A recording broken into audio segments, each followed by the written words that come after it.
मित्रांनो नमस्कार, स्वागत आहे सगळ्यांचं शिवराज सर यूट्यूब चॅनलमध्ये।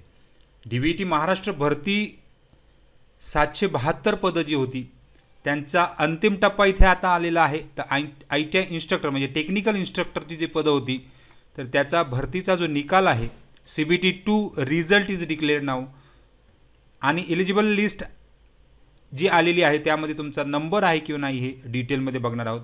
तर टेक्निकल भरतीचा निकाल म्हणजे त्या ठिकाणी PDF जी तुम्हाला कशा प्रकारे डाउनलोड करायची आहे, आन्सर शीट आहे ती या व्हिडिओमध्ये बघणार आहोत आणि इतर डिटेल्स सुद्धा या व्हिडिओमध्ये बघणार आहोत। तोपर्यंत तुम्ही चॅनल नवीन असाल तर सबस्क्राइब करा, ऑल नोटिफिकेशनला क्लिक करा म्हणजे तुम्हाला सगळ्याच नोटिफिकेशन लगेच मिळत जाते। रोजच्या अपडेटसाठी तुम्ही टेलिग्राम आणि व्हॉट्सअप चॅनलला सुद्धा जॉईन करू शकता। सगळ्याच लिंक खाली डिस्क्रिप्शनमध्ये दिलेल्या आहेत।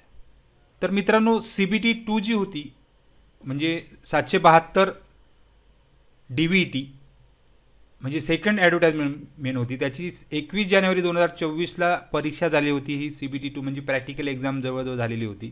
तर तुम्हाला एक ईमेल आलेला आहे आज संध्याकाळीच आणि त्यामध्ये एक लिंक दिलेली आहे। त्या लिंकवर गेल्यानंतर तुम्हाला लॉग इन करता येईल। तर लॉग इन केल्यानंतर लॉग इन जर होत नसेल तर तुम्ही फॉरगॉट पासवर्ड करू शकता आणि तुम्हाला OTP येणार, त्यामध्ये तुमचा डिटेल लॉग इन ID आणि पासवर्डसुद्धा असतो। आता या ठिकाणी लॉग इन केल्यानंतर अशा प्रकारे म्हणजे तुमचं डिटेल दिसतं, त्यानंतर रिजन अँड एक्झामिनेशन सेंटर दिसतं।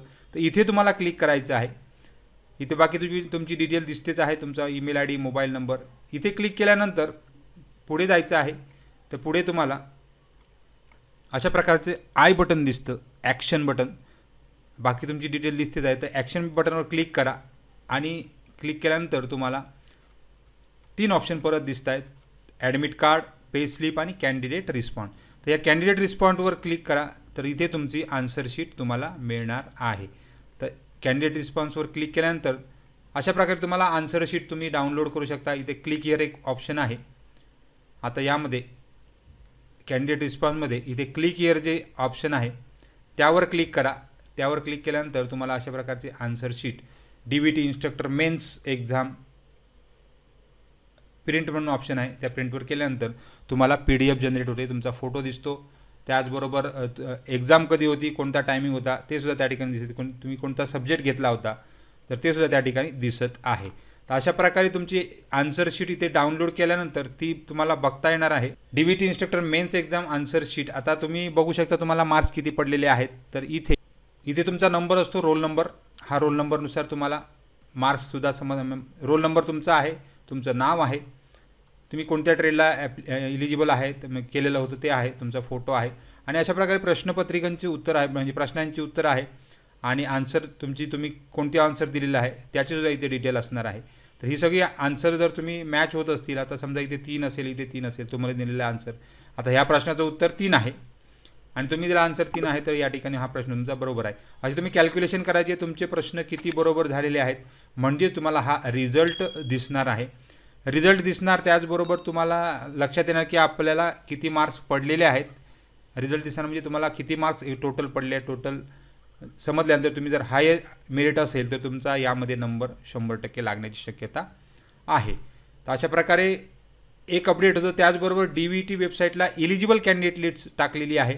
तर इथे तुम्ही वेबसाईट लिंक देत आहे, त्या लिंकवर जर तुम्ही गेले तर तुम्हाला मेकॅनिकल आहे, इलेक्ट्रिकल आहे, त्यांची एलिजिबल ज्यांनी परीक्षा CBT2 दिलेली आहे आणि CBT2 दिल्यानंतर जे 45पेक्षा जास्त गुण मिळालेले आहेत त्या सगळ्यांची नावं या ठिकाणी आहेत। एकूण नावं, टोटल नावं किती एलिजिबल आहेत ते सुद्धा यामध्ये दिलेले आहेत। प्रत्येक आता मेकॅनिकल आहे, नंतर इलेक्ट्रिकल आहे, इलेक्ट्रॉनिक्स आहे, ऑटोमोबाईल आहे आणि इलेक्ट्रॉनिक्स टेक्नॉलॉजी अशा प्रकारची त्याबरोबर आणि नॉट एलिजिबल लिस्टसुद्धा दिलेली आहे।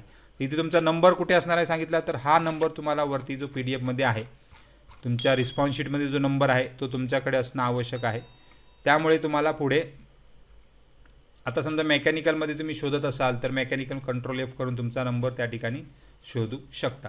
परिपत्रक काढलेले निदेशक पूर्व व्यावसायिक अभ्यासक्रम कागदपत्र पडताळणीकरिता पात्र असणारे, तर यानंतरची हे म्हणजे तुमचं डॉक्युमेंट व्हेरिफिकेशन जे पात्र उमेदवार आहेत त्यांची एक मेरिट लिस्ट अजून येणार आहे मार्कांनुसार आणि रिस्पॉन्स शीटवर जर कोणाचं ऑब्जेक्शन नसेल तर हे जे आन्सर्स आहेत याच्यावर जर कोणाचं ऑब्जेक्शन नसेल तर तुम्ही त्या ठिकाणी सदर यादी जी आहे परीक्षा झाल्यानंतर त्यात एकूण 85% ज्यांना गुण मिळाले आहेत अशा 2434 उमेदवारांची यादी प्रसिद्ध करण्यात आलेली आहे. जाहिरातीमधील संबंधित पदांची संख्या, पदांकरिता असलेले सामाजिक आरक्षण विचारात घेऊन उमेदवारांना टप्प्याटप्प्याने प्रमाणपत्र कागदपत्र पडताळणीसाठी बोलवण्यात येणार आहे आणि याबाबतचे वेळापत्रक सूचना स्वतंत्रपणे निर्गमित करणे. म्हणजे तुम्हाला त्या ठिकाणी दिसणार आहे. तर इथे तुम्हाला पात्र उमेदवारांची CBT 2 आणि CBT 1 या दोघांची बेरीज करून जे पात्र उमेदवार आहेत त्यांचा इथे त्या ठिकाणी फक्त इलिजिबल म्हणून एक नंबर आलेला आहे. आता याच्यात तुमचा नंबर आहे, तुम्ही कंट्रोल F करून शोधू शकता. आता हा नंबर मगाही सांगितल्याप्रमाणे इथे मिळणार आहे PDF तुम्हाला, किंवा तुमच्याकडे असू शकतो, तुमच्या हॉल तिकीटवर असणार आहे, तो नंबर तुम्हाला तिथे मिळणार आहे. इथे जर तुम्ही असाल तर त्या ठिकाणी तुम्ही पात्र आहात. फक्त मेरिट लिस्ट लवकरात लवकर तुम्हाला एक आचारसंहिता संपत आलेली आहे तर त्यानंतर तुम्हाला मेरिट लिस्ट डिस्प्ले होईल. नंतर तुम्हाला डॉक्युमेंट व्हेरिफिकेशनला बोलवलं जाणार आहे. त्याची लिस्टसुद्धा वेबसाईटवरच टाकली जाणार आहे. तर सगळ्यांना खूप खूप शुभेच्छा आहेत. काही डाऊट असेल तर कमेंट बॉक्समध्ये कमेंट करा आणि चॅनलवर नवीन असाल तर सबस्क्राईब, लाईक, शेअर, कमेंट करायला विसरू नका. Thank you very much. Best of